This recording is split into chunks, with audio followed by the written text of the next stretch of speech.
The day the lunchbox flipped. It all started on a Monday. Mondays are already tough.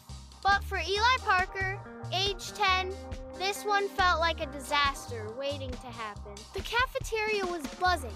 Kids were trading snacks, laughing, shouting, and clattering trays. Eli sat down at the end of a crowded table, clutching his brand new superhero lunchbox red, shiny, and louder than his mom's ringtone. He opened it slowly, waiting for that moment of glory.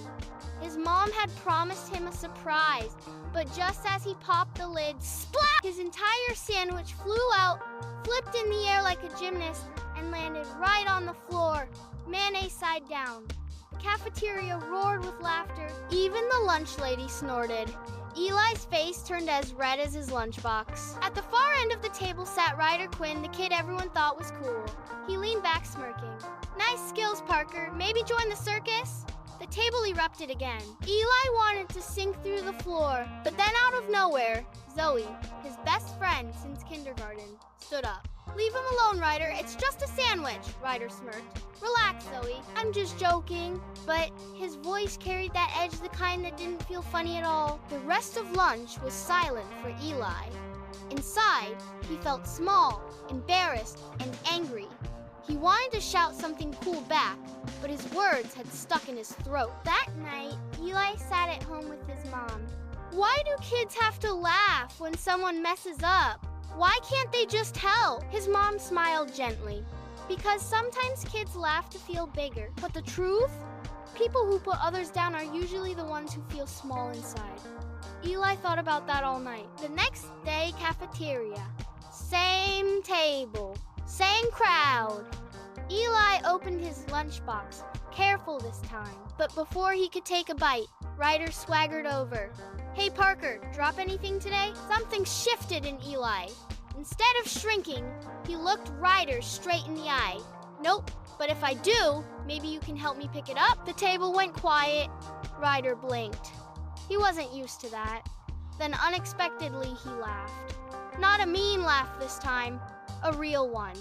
"All right, Parker, fair enough." He walked away. Eli exhaled.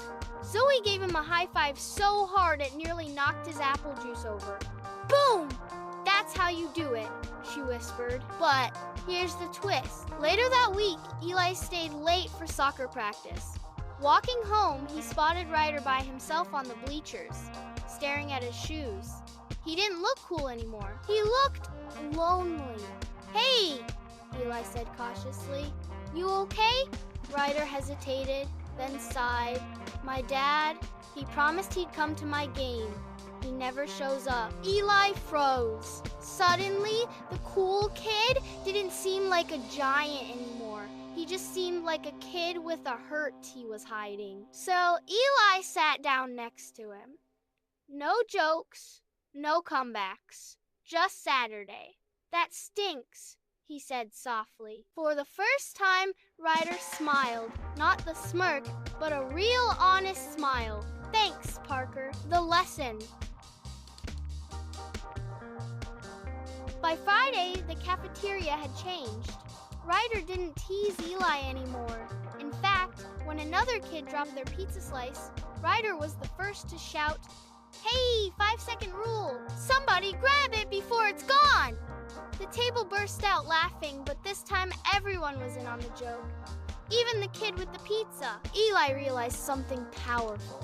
Sometimes the kids who laugh the loudest are carrying the heaviest stuff inside. And sometimes all they need is a friend who sees past the jokes.